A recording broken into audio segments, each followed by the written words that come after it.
మొత్తం మీద సోనియా గాంధీకి ఏం కావాలి?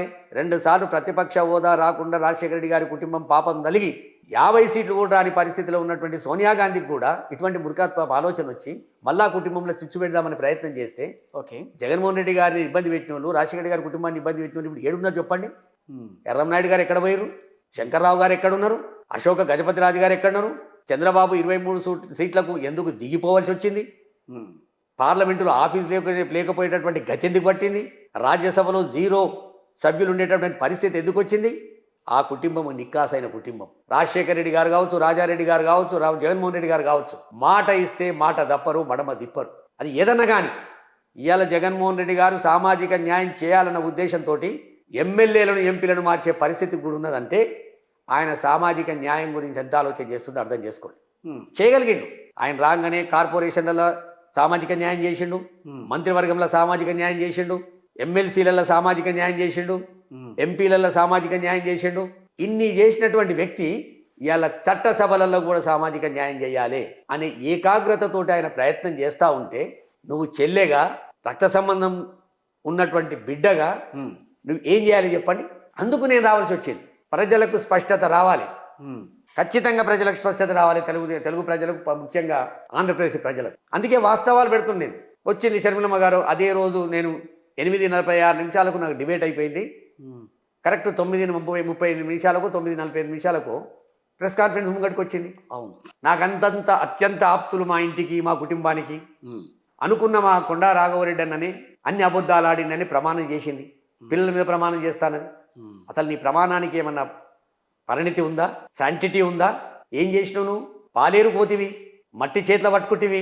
ఈ మట్టిదే పాలేరు గడ్డ, షర్మిలమ్మ అడ్డ అంటివి. ఈడనే మట్టిలో కలిసిపోతా అంటివి. ఒక ఆఫీస్ ఓపెన్ చేసుకుంటివి, దానికి భూమి పూజ చేస్తేవి, ఒక భూమి కొంటివి. అక్కడేం జరిగింది అంటే ఇక్కడ నేను అంటే నీ ప్రమాణాలకు ఏముంది చెప్పు? శాంటిటీ దానిమంట బయటికి వస్తేవి నా మీదేదో అబాండాలు వేసే ప్రయత్నం చేస్తేవి. రాఘవన్న నువ్వు తప్పు మాట్లాడినావు, నేను ప్రమాణం చేస్తాను, నువ్వు ప్రమాణం చేస్తావు అంటివి. మరి నువ్వు చేసిన ప్రమాణానికి ఎక్కడ శాంటిటీ ఉందమ్మా? పాలేరుకోవరు బొమ్మన్నారు, ఎందుకు నిలబడతా అన్నావు చెప్పండి. ఇవన్నీ కూడా అంటే ఇక్కడ మీకు రాఘవరెడ్డి గారు వైఎస్ఆర్టీపీని క్లోజ్ చేశారన్న బాధ, లేకపోతే షర్మిలమ్మ గారు ఇప్పుడు ఈ రోజున తెలుగుదేశం పార్టీ అడుగుజాడల్లో నడుస్తూ కాంగ్రెస్ పార్టీ అధ్యక్షురాలు అయ్యారన్న బాధ? ఏ బాధ లేదు కిషోర్ గారు, రెండు లేవు. ఏముంటుంది చెప్పండి? మండ నిండా ముంచింది. మొదటి సంతకం అన్నది, రెండో సంతకం అన్నది, మూడో సంతకం అన్నది, కేసీఆర్ను తిట్టింది, ఎమ్మెల్యేలను తిట్టింది. ఒక మాట, రాజకీయ అనుభవం లేదేమో ఆవిడకని అనుకుంటే మీలాంటి వాళ్ళు ఉన్నారు. ఇప్పుడు రాజశేఖర రెడ్డి గారితో అంత అనుబంధం ఉన్నవాళ్ళు, రాజకీయాల గురించి మీకు కొంత తెలుస్తుంటుంది కదా. దాదాపుగా 15-20 ఏళ్ల నుంచి మీరు ఆయనతో 20 ఏళ్ల పాటు ఆయనతో ఉన్నారు మీరు రాజశేఖర రెడ్డి గారితో సుమారు. సుమారుగా. సో అలాంటప్పుడు మీ ఆలోచనలను కూడా పరిగణలోకి తీసుకోలేదా ఎక్కడ కూడా అంటే పార్టీకి సంబంధించి? కిషోర్ గారు, ఈడ మూలాలు ఎక్కడ దొరికినాయి నాకంటే, ఆమె నిజంగానే ఒక రాజకీయ నాయకురాలు వచ్చి లాంగ్ టర్మ్ ఇయ్యాల కాకుండా రేపు కాకుండా ఎల్లుండి నాకు ఏజ్ ఉంది, నేను ఒక 20 ఏళ్ళు రాజకీయాలు చేద్దాం, పార్టీ బలోపేతం చేద్దాం. నీ పార్టీ పుట్టుకనే మాకు అనుమానం ఎందుకు వచ్చిందంటే, నీ పార్టీ పుట్టుకమే వైఎస్ఆర్ తెలంగాణ పార్టీ పుట్టక ముందే నువ్వు ఒక ఛానల్కు, ఒక పేపర్కు, ఏబిఎన్ ఆంధ్రజ్యోతికి, జ్యోతి పేపర్కు 2.5 పేజీల విశ్లేషణ, వైఎస్ షర్మిలమ్మ తెలంగాణ పార్టీ పెడుతుంది. దాని వెంబడిగా జగన్మోహన్ రెడ్డి గారికి మీకు పడతలేదని అంటే 1.5 పేజీ రాయాలంటే వానికి చాలా పెద్ద బుర్ర ఉండాలి. అబద్ధాలు రాపిస్తీవి. జగన్మోహన్ రెడ్డి గారు తొనకలే 9 ఫిబ్రవరి నాడు 2021 పార్టీ పెడదామని అనుకుంటున్న ఆత్మీయ సమ్మేళనాలు పెడతాంటివి, పాత 10 జిల్లాల సమ్మేళనాలు పెడితివి, చివరకు ఖమ్మంలో ఒక ప్రజా సంకల్ప యాత్ర, ఒక సంకల్ప సభ అని పెడితివి. వద్దమ్మా కరోనా ఉందంటే పెట్టి ఒక 20-30 మంది ప్రాణాలు పోవడానికి కారణమైతివి. కొందరు లక్షల రూపాయలు ఖర్చు పెట్టుకుని హాస్పిటల్కి వెళ్ళి బయటకు వచ్చే పరిస్థితి తెస్తివి. ఇవన్నీ చూస్తుంటే నీవు రాజకీయ కోణంలో రాలేదు. ఓకే, నీవు ఏదో రకంగా వైఎస్ జగన్మోహన్ రెడ్డి గారి కుటుంబాన్ని, జగన్మోహన్ రెడ్డి గారిని బ్లాక్మెయిల్ చేయడానికి వచ్చినామనేది మాకు అక్కడనే అర్థమైంది. ఏ రోజైతే రాధాకృష్ణ దగ్గరికి పోయి ఆయన స్టూడియోలో కూర్చొని మాట్లాడడం లోపల కూడా బ్యాలెన్స్గా మాట్లాడాలి, తప్పేం లేదు. ఒక వైఎస్ఆర్ తెలంగాణ పార్టీకి అధ్యక్షురాలు మాట్లాడదు, తప్పేం లేదు. ఆయన ఏమడుగుతాడు, ఒక సుప్రీంకోర్టు జడ్జి లెక్క, అమ్మా మీ అన్న జైలుకోతే ముఖ్యమంత్రి ఎవరైతారు అంటాడు. ఓకే, షర్మిలమ్మ గారు ఏమంటారు, ఈమో సుప్రీంకోర్టు జడ్జి లెక్క 150 మంది ఎమ్మెల్యేలు ఉన్నారు, ఎవరో అవుతారంటే మీరు జడ్జిమెంట్ ఇచ్చేసినట్ట. నీ రక్త సంబంధం ఉన్న నీ అన్న గురించి తప్పుడు మాటలు రాధాకృష్ణ మాట్లాడుతుంటే నువ్వేమనాలి? అది హైకోర్టులో ఉంది, సిబిఐ కోర్టులో ఉంది, నిర్ణయం వచ్చినప్పుడు ఏం నిర్ణయం తీసుకుంటారో వాళ్ళ నిర్ణయం వాళ్ళు తీసుకుంటారని చెప్తే అయిపోతుంది కదా. అంటే నువ్వు ఏమి సంకేతంగా పలుకుతున్నావు అంటే ఇవన్నీ చూసిన తర్వాత ఇలా కాంగ్రెస్ పార్టీలో పోయిందంటే ఆమె సూసైడ్ చేసుకున్నట్టే. బోపర్స్ కేసులో రాజీవ్ గాంధీ గారి పేరు ఆయన పేరు చనిపోయిన తర్వాత తీసేసిన మొదలు ఉంటే, అవును, ఇక్కడ రాజశేఖర రెడ్డి గారి పేరు చనిపోయినాక పెట్టారు. నీకు ఇంగిత జ్ఞానం లేదా? నీ అన్నను 16 నెలలు జైల్లో కూర్చొని పెట్టిర్రా? అవును, ఇంగిత జ్ఞానం లేదా?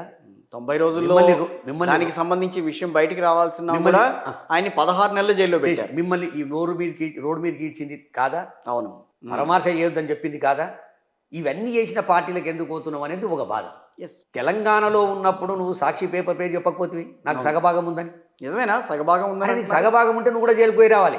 రావాలి కదా. అదే ఇప్పుడు ఆ రోజు నువ్వు తప్పించుకున్నావు. తెలంగాణ 3 సంవత్సరాలు ఉంటే నువ్వు సాక్షి పేపర్ను నాది అని చెప్పలేదు, కాదు అని చెప్పలేదు. అవును, నువ్వు ఆంధ్రప్రదేశ్ పోయినాక మా ఆయననే నిట్ట నిల్వని నిలిచిడు కుటుంబాన్ని అనే మాట చెప్పి దానికి విజయమ్మ గవాయ్ అంటే విజయమ్మ ఇచ్చి ఏడి చెప్తా చెప్పు ఆమె పాపం. ఇద్దరు కళ్ళు ఆవిడకి. ఏ తల్లి కూడా ఇటువంటి బాధ చెప్పలేరు కదా. నా కుడి కన్ను బాగోలేదు, నా కుడి కన్ను బాగుండలేదు, ఎడం కన్ను బాగోలేదు అని ఎవరు చెప్పుకోలేరు కదా. ఒకటి ఆ రకంగా మాట్లాడలేరు కదా. కిషోర్ గారు ఇలా ఒకటికి ఇంటర్లింక్ ఉంది. ఓకే, విజయమ్మ గారు మొట్టమొదటి ప్లీనరీలో ఇడుపులపాయలో బహిరంగ సభలో చెప్పింది, నా కొడుకు జగన్మోహన్ రెడ్డిని మీ చేతిలో పెడుతున్నా. ఎస్, రాజశేఖర రెడ్డి గారు దివంగతులైన తర్వాత తెలుగు ప్రజలు ఎంత నష్టపోయారో నేను ఒక్కదాన్ని అంత నష్టపోయినా, అయినా నా కొడుకును మీ చేతిలో పెడుతున్నా అని చెప్పి కంట తడి పెట్టింది. ఆ బిడ్డ ఏం చేసిండు జగన్మోహన్ రెడ్డి గారు?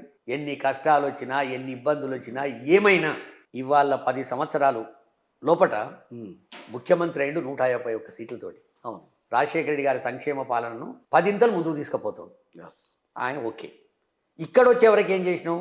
ఖమ్మం సంకల్ప సభ లోపల ఇదే విజయమ్మ గారు అక్కడ నా కొడుకును పెట్టినా బ్రహ్మాండంగా ప్రభుత్వాన్ని నడిపిస్తుండు, ఇక్కడ నా బిడ్డను తెలంగాణ ప్రజల చేతిలో పెడుతున్నా, ఈమె ఇక్కడ మీ బాగోగులు చూసుకుంటుంది, రాజశేఖర రెడ్డి గారిని ప్రేమించేటోళ్ళ సంక్షేమం చూసుకుంటుంది, రాజన్న సంక్షేమ పాలన చేస్తా అని చెప్తే ఆమె మాటకి ఏం విలువిచ్చినావు చెప్పు? తట్టా బుట్టా పక్కన పెడితే సీదా పోయి కాంగ్రెస్ పార్టీ కాళ్ళకాడ కూర్చుంటే. ఈ కూర్చునే దాంట్లో ఈ డీకే శివకుమార్ అనుకో, చంద్రబాబు నాయుడు గారు అనుకో, రాహుల్ గాంధీ, సోనియా గాంధీ అనుకో, ఏదో రకంగా లబ్ధి పొందాలన్న ఉద్దేశంతో ఉన్న చంద్రబాబు నాయుడుకు సాయం చేయనీకే మన కుటుంబానికే బద్ధశత్రువైనటువంటి చంద్రబాబు నాయుడు గారి ఇంట్లో 2 గంటలు కూర్చొని మాట్లాడితే ప్రజలు ఏమనుకోవాలి? ఆ ప్రజలను జాగృతి చేయడానికే ఈ కొండా రాఘవరెడ్డి కంకణం కట్టుకొని జగన్మోహన్ రెడ్డి గారిని కాపాడుకోవడానికి రంగంలో దిగుతుంది. షర్మిల గారు చేసిన వ్యాఖ్యలు, ఆవిడ మీద మీరు చేసిన వ్యాఖ్యలు ఏ రకంగా సమర్థించుకుంటున్నారు ఇప్పటికీ? మీరు ఏం వ్యాఖ్యలు చేసింది? నీ బిహేవియర్ అర్థమవుతుంది కదా. పాదయాత్ర విషయంలో నీ బిహేవియర్ అర్థమైంది. ఇప్పుడు చంద్రబాబు నాయుడు గారు జైలుకోయిండ్రు, ఎవరు బయటకు వచ్చి మొదలు స్పందించరు? ఆయన పాత్ర ఎవరు వహించారు చెప్పు? ఆయన భార్యనా? అంతే కదా. ఎక్కడైనా జగన్మోహన్ రెడ్డి గారికి ఇబ్బంది వచ్చినప్పుడు తల్లిగా ఆమె చేయాలి ఏదని చేస్తే, లేదా భార్యగా భార్య చేయాలి. భార్య ఆ 2 కాకుండా నువ్వు బుల్డో చేసి నువ్వు చేసినావు అనే మాట వాస్తవం. అది ఆమెనే చెప్పింది బయటకు వచ్చి, నా ఎంతలు నేనే నిర్ణయం తీసుకుంటున్న పాదయాత్ర చేయాలని, నన్ను ఎవరు అడగలేదు, బ్రదర్ అనిల్ కుమార్ కూడా తెలవకుండా నేను నిర్ణయం చెప్పేస్తున్నాను చెప్పి జైలు ముంగట చెప్తావు నువ్వు. ఇలా దాన్ని ఎన్నుకలు అబద్ధాలు చెప్పడానికి ఎన్నుకలు చెప్తున్నావు చెప్పు? ఒకసారేమో వాళ్ళు బతిమిలాడితేనే చేసిన అంటివి, లేదు నా ఎంతలు నేనే చేసిన అంటివి. అంటే అక్కడనే నువ్వు నిన్న మాట్లాడిందంట చూడండి. మొదటి మాటనేమో లేదు వాళ్ళు బతిమిలాడితే చేసిన అన్నది, లేదు నా ఎంతలు నేనే చేసిన అన్నది. ఎందుకు ఈ కన్ఫ్యూజన్? వద్దు. నువ్వు రాజశేఖర రెడ్డి గారి బిడ్డవు, సాఫ్ సుధరా రాజకీయాలు అంటే చేసుకో. వైఎస్ఆర్టీపీ మూతపడడం వల్ల ఎంతమందికి ఇబ్బంది కలిగింది? డైరెక్ట్గా 300 కుటుంబాలు రోడ్డు మీద ఉన్నాయి. ఎకరం అమ్ముకున్నారు, అరెకరం అమ్ముకున్నారు, 10 గుంటలు అమ్ముకున్నారు, ఇల్లులు అమ్ముకుర్రు, బంగారాలు కుదోబెట్టుకుర్రు. ఆశ రాజశేఖర రెడ్డి గారి కుటుంబం అంటే వైఎస్ జగన్మోహన్ రెడ్డి గారు కానీ వైఎస్ రాజశేఖర రెడ్డి గారు కానీ కొత్త రక్తాన్ని తీసుకొస్తారు. నందిగామ సురేష్ గారిని ఎంపీ చేసిండు, అవును, గురుమూర్తిని ఎంపీ చేసిండు. ఇవాళ డిక్లేర్ చేసిన 68 మందిలా చాలా మంది ఉన్నారు. చాలా మందికి ఆర్థికంగా 3 లక్షలు 4 లక్షలు కారు లేని వాళ్ళు కూడా ఉన్నారు. ఆ కుటుంబం మీద ఆ గురుత్వం ఉంది జనాలు. ఎందుకు నేను నందిగం సురేష్ గారిని ఇంటర్వ్యూ చేయడానికి వెళ్ళినప్పుడు ఆయన చెప్పారు, స్పష్టంగా చెప్పాడు, ఈ కారు మీరు ఎక్కిన కారు, మీరు నేను కూర్చున్న కారు జగన్మోహన్ రెడ్డి గారు ఇచ్చింది, నాకు అంత స్తోమత లేదు, నేను ఆయన ఇంటికి వెళ్ళి. అంటే ఆ కుటుంబాన్ని స్తోమత లేదు నిజంగానే. ఆ కుటుంబాన్ని ఎట్లా నమ్మం చెప్పు? రాజశేఖర రెడ్డి గారైనా, రాజశేఖర రెడ్డి గారు అయితే ఇక మీకు తెలియదు కాదు, ఆయన నమ్ముకున్నాడు అంటే ప్రాణమైన ఇస్తాడు అలా. అటువంటి కుటుంబంలో పుట్టినటువంటి బిడ్డ తెలంగాణకు వచ్చి మట్టి పట్టుకొని మిమ్మల్ని నిలబెడతా, నేను నిలబడతా, కార్యకర్తల లోపల నేను నాయకులను చేస్తా. ఇక ఆ సబ్జెక్టు ఒక రోజు పడుతుంది. రాఘవరెడ్డి గారు, ఇప్పుడు అసలు షర్మిల గారి వెనకాల మొదటి నుంచి ఎవరున్నారు? రాజకీయంగా శకుని లెక్కన మీరు ఏం చెప్పినా రాజకీయంగా ఆ మెంబడి మొట్టమొదటి రోజు నల్గొండ ఆత్మీయ సమ్మేళనం అవుతుంది. రాఘవన్న, ఈ ఆత్మీయ సమ్మేళనానికి నల్గొండదైనా మీరు మొట్టమొదట ఉండాలని చెప్పింది. నేను పోయినా. మొదలు ఆమె ఒకటే ఒక కుర్చీ చేసారు సమ్మేళనంలో. అది చూసి కొంత కోపడ్డది. అక్కడ ఉన్న వాళ్ళని పురమాయించి ఇంకో చైర్ తీసుకురమ్మని చెప్పి నన్ను సంకల చెయ్యేసి వాళ్ళ నాయనకి ఎట్లేస్తుందో అట్లేసి, కొండా రాఘవరెడ్డి నాకు బాబాయి, నాకు కొండంత అండా అని నా సంకల చెయ్యేసి పక్కన కూర్చోబెట్టుకుంది. వారం రోజుల లోపలనే స్టార్ట్ అయిపోయింది ఆమె నిజస్వరూపం. దీనికి ఆమె వెంబడి కొన్ని శక్తులు ఉన్నాయి. ఆ శక్తుల చేతిలో కీలు బొమ్మ అయ్యే తెలంగాణలో ఎటువంటి వ్యాక్యూమ్ లేదు, రాజకీయ శూన్యత లేదు. ఒక జాతీయ పార్టీకి 3 ఎంపీలున్నారు, ఇంకో జాతీయ పార్టీకి 4 ఎంపీలున్నారు, ఒక జాతీయ పార్టీకి 22 ఎమ్మెల్యే సీట్లు వచ్చినాయి. ఇటువంటి పరిస్థితుల ఎటువంటి పనికిరాని అడిగిన, అమ్మా ఈడ పార్టీ పెడితే లాభం లేదమ్మా, ఈడ రాజకీయ శూన్యత లేదు. ఎన్టీ రామారావు గారు పెట్టినప్పుడు అప్పటికే 5 మంది ముఖ్యమంత్రులను మారుస్తే అప్పుడు రాజకీయ శూన్యత ఉండి 9 నెలల ముఖ్యమంత్రి కాగలిగిండమ్మా అని చెప్తే వినాల్సినటువంటి పరిస్థితి అది. అంటే వాళ్ళ ఎడన్ ఎజెండా వేరే ఉంది.